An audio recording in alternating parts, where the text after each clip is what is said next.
Hello and welcome to the viewers of this video. This is the Orange Fan here, bringing you another entry for the episode Recap and Thoughts category. This video will be dedicated to the A segment of episode 16 of Codename Kids Next Door, Operation Support. We begin this segment with number 1 and number 2 storming the Lincoln home, number 5's home, in order to search for number 5. When they arrive in the kitchen, they're greeted by number 5's dad, Mr. Lincoln, who is a parody of the character Cliff Huxtable. Number 1 and number 2 politely greet Mr. Lincoln after he greets them, but then they switch back to a serious demeanor when they question where number 5 is. Mr. Lincoln explains that number 5 is currently feeling under the weather, so she's upstairs in her room sleeping in order to rest to regain her full strength. And Mr. Lincoln is also making some cookies. Mr. Lincoln does say that it's okay for number 1 and number 2 to check on number 5. He simply requests that they keep the noise down so number 5 can continue to rest. Number 1 and number 2 go upstairs and they peek inside number 5's room, confirming that number 5 is asleep right now, although she is also coughing due to her illness. Number 1 and number 2 realize that there's a possibility that enemies of the kids next door may try to extract some valuable information about the organization from number 5's brain while she's feeling under the weather right now. So the two Sector V operatives are determined to stand guard outside of number 5's room to ensure that enemies won't try to extract information from number 5. But soon enough, they become hungry and they decide to take a break and have some of Mr. Lincoln's cookies, and that's exactly what they do. So they head back to the kitchen, and Mr. Lincoln is more than happy to let number 1 and number 2 have some cookies. While they're in the kitchen, number 5's older sister, Cree Lincoln, who is also voiced by Cree Summer, number 5's voice artist, enters the kitchen. And Cree greets Nigel and Hoagie, and she questions them about their big mission. Although her question is, she has a playful tone when she questions them about the mission, so this suggests that Cree just views the kids next door as some sort of game that her younger sister and her younger sister's friends play. Number 1, however, is very standoffish in his answer, saying that it's a need-to-know basis. Number 2, on the other hand, is quite happy to see Cree, and number 1 is not happy about number 2 being happy about seeing Cree. Number 1 voices his reasons for not trusting Cree is because she's a teenager, and the mention of Cree being a teenager leads to Mr. Lincoln reflecting on how his oldest daughter has grown up. And during his reflection, Mr. Lincoln ends up mentioning that Cree has begun wearing a training bra.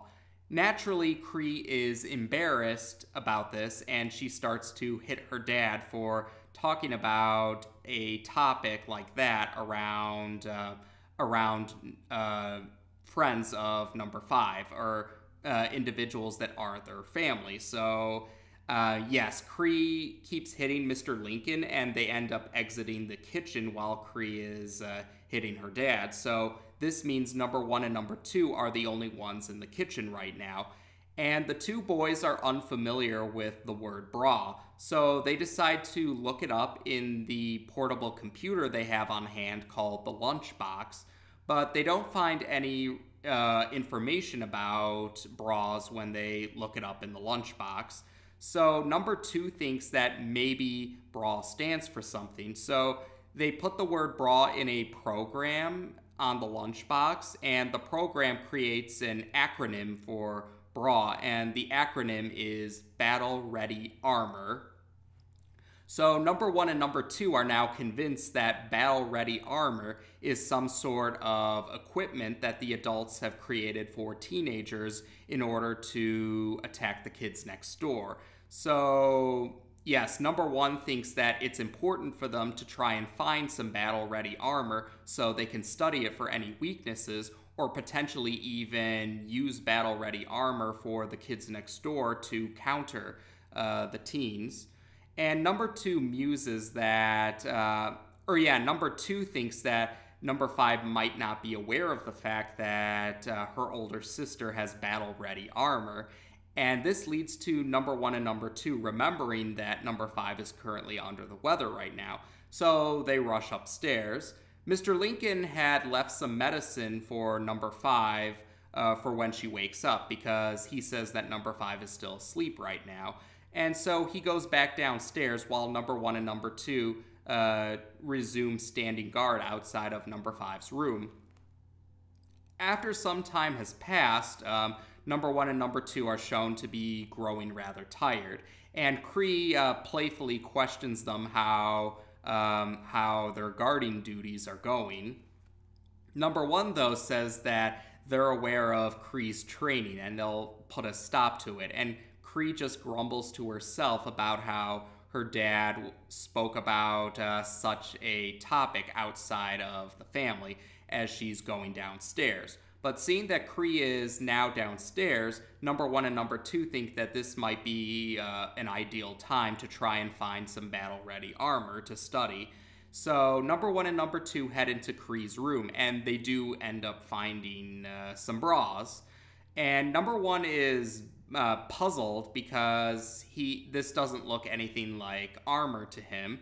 Number 2, though, suggests that maybe the armor is retractable and that the armor presents itself when one is wearing the battle-ready armor. So number 1 and number 2 try to activate the battle-ready armor. Number 2 isn't able to figure out how to put one on, but number 1 ends up figuring out how to put a bra on. So Cree is returning upstairs with some soup for her younger sister, but then she overhears number 1 and number 2 in her room. So Cree goes into her room and she's not happy about what she sees. Number 1 tries to activate the battle-ready armor, but that proves unsuccessful, and Cree tosses number 1 around her room like a rag doll. Eventually, number 5 wakes up from all the noise, and she questions everyone in Cree's room about what's going on. Cree explains that she caught number 1 and number 2 trying her bras on. Number 1 explains to number 5 that bra is an acronym for battle-ready armor, and that the teens are going to use this equipment to attack the kids next door.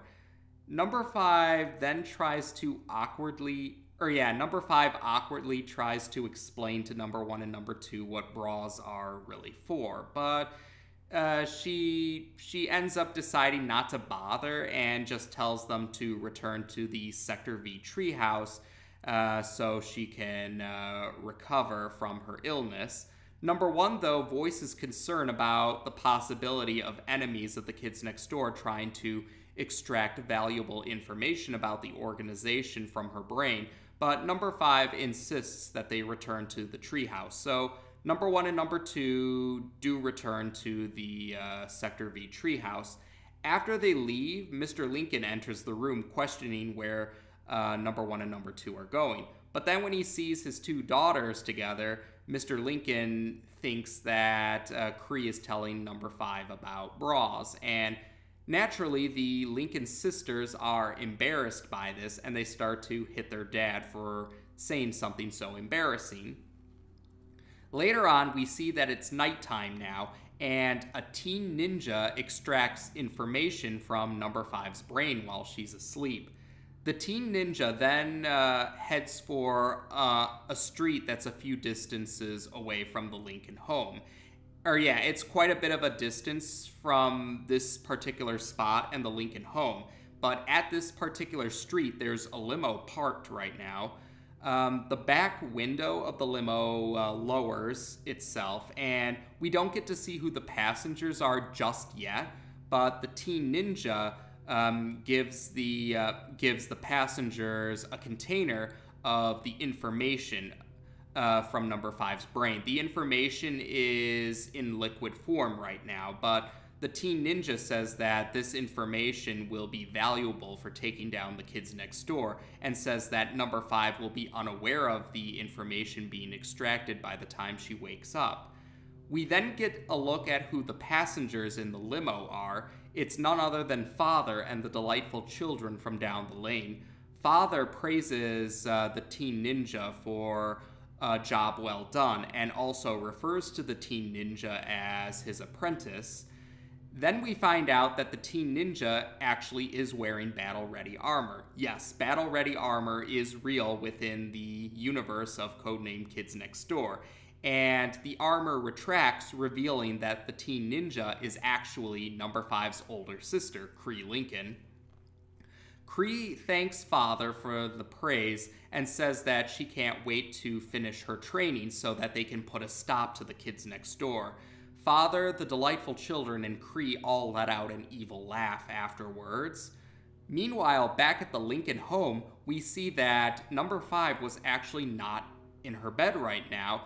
It was actually a decoy dummy that was in number 5's bed, so the information that Cree extracted probably is not anything valuable. And number 5 is watching the conversation between Cree, Father, and the delightful children through binoculars. And then she pulls out a walkie-talkie made from 2x4 technology to contact number 1 to tell him that her plan was successful.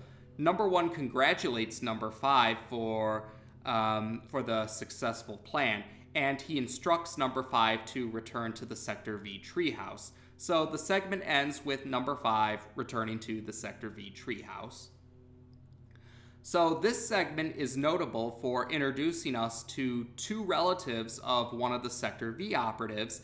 In this case, they're the relatives of number 5. Her dad, Mr. Lincoln, and her older sister, Cree Lincoln. And yes, Cree Lincoln having the same first name as Cree Summer, the voice artist of number 5 and Cree, is not a coincidence. Tom Warburton had mentioned in one of his blog posts that he thought it would be a cool idea to have number 5's older sister share the same first name as their voice artist, but he's not sure how, he wasn't sure how Cree Summer would feel about having her name be used for a character who goes on to become one of the main villains of the series. So during the recording, I imagine during season 1, Tom Warburton brought up the idea to Cree Summer, and he questioned her about how she felt about that. According to Tom Warburton, Cree Summer was actually quite excited by the idea of having a character named after her. So yeah, that's how number 5's older sister got her name. And speaking of names, this is the segment that actually says number 5's real name, Abigail Lincoln, on screen. Like I mentioned before in the past, the Sector V operatives' real names were mentioned in supplementary material sometime before the series itself had started. And this was the segment where number 5's real name was actually said within the show itself. And I had also mentioned this in the past. The Sector V operatives' real names relate to their designated number or their code name on the organization in some way. In number 5's case, her last name, Lincoln, is a reference to the fact that Abraham Lincoln's face is on the $5 bill in United States currency. So that's how number 5's name relates to her designated number. Oh, and as a little side note, this segment was also the one where number 2's last name, Gilligan, was said out loud, and and the initial of his middle name, P, was mentioned in this segment as well. So speaking of, oh, that's right. So Cree Lincoln. Let's talk more about Cree Lincoln. Like I mentioned before, Cree Lincoln does go on to become one of the main villains of the series. So yes, we did see at the end of the segment she was actually revealed to be an enemy of the kids next door. She's part of a group called the Teen Ninjas, and we'll be seeing more of the Teen Ninjas in future entries of the series. But yes, Cree is our introduction to the Teen Ninjas. and Cree does go on to become one of the main villains of the series. So she joins the ranks of Father, the Delightful Children, and Mr. Boss as a main villain. Speaking of Father and the Delightful Children, they both appear in this segment, and in Father's case, this is his first Season 2 appearance. Now, I've mentioned this before, but Father does have more appearances in the later seasons than he does in Season 1. Season 1 is the season Father appears in, or has, yeah, Season 1 is the season that Father has the fewest appearances in. But even though Father appears more in Season 2 than he did in Season 1, he plays a more behind-the-scenes, he has a more behind-the-scenes role in Season 2. He doesn't directly confront any of the kids next door. He mostly just, he's mostly just behind the scenes while other villains are carrying out his objectives. In the case of this segment and other segments, Cree is the individual who's carrying out Father's objectives during the course of Season 2. That's right, in Season 2, we are going to see a storyline that's going to expand for a few more entries for Season 2. Operation Support, this segment, is the start of this particular storyline. And this continues to show how the series becomes more serialized and has a stronger sense of continuity going forward. Like we mentioned before, Season 1 did show some elements of continuity and serialization, with cable TV and Operation Grow Up being the most prevalent example within Season 1. So this segment starts the main storyline for Season 2, and this storyline also does have an effect on other storylines that expand throughout the series going forward. So once again, this kind of marks the start, or this continues the trend from Season 1 of the serialization and the continuity growing stronger over the course of the series. So, yeah, and they never really outright mention it, but yes, because Cree extracted information from a decoy dummy rather than Number 5 herself, it goes without saying, or it's strongly implied that, yes, the information that was extracted would have been useless information for the villain's plans. And I bring that up because eventually we are going to find out what Cree and Father, by extension, plan to do over the course of this storyline for Season 2. Although, yeah, we'll cross that bridge when we eventually get to it, but yeah, this seems to suggest that their plan actually would have failed even if certain other details didn't happen. Those details I'm referencing will be more clear as we go further into Season 2. So rest assured, we'll cross that bridge when we eventually get to it. So otherwise, I believe that's about it for now. So I did enjoy this segment because we did get to see more of relatives of the Sector V operatives, and I did think it was pretty cool how Number 1 and Number 2 got to converse a lot because they both share the same voice artist, Ben Diskin. So it was pretty cool to show Ben Diskin's range by having him talk to himself. And this segment was also cool for giving Number 1, Number 2, and Number 5 a prevalent role because this segment didn't feature Number 3 and Number 4. And the previous segment that didn't feature all the Sector V operatives, Operation Office, was the reverse. Number 3 and Number 4 appeared in Operation Office, while Number 1, Number 2, and Number 5 were absent in Operation Office. So yeah, they switched it around for this segment. Whether that was intentional or coincidence, I'm not sure, but I thought it was amusing all the same. And like I said, this was also a good start for the Season 2 storyline that helps to strengthen the serialized nature of the series. So otherwise, there we go for now. So as of this video, we've now discussed the A segment of episode 16 of Codename Kids Next Door on this channel. Take care, and until next time.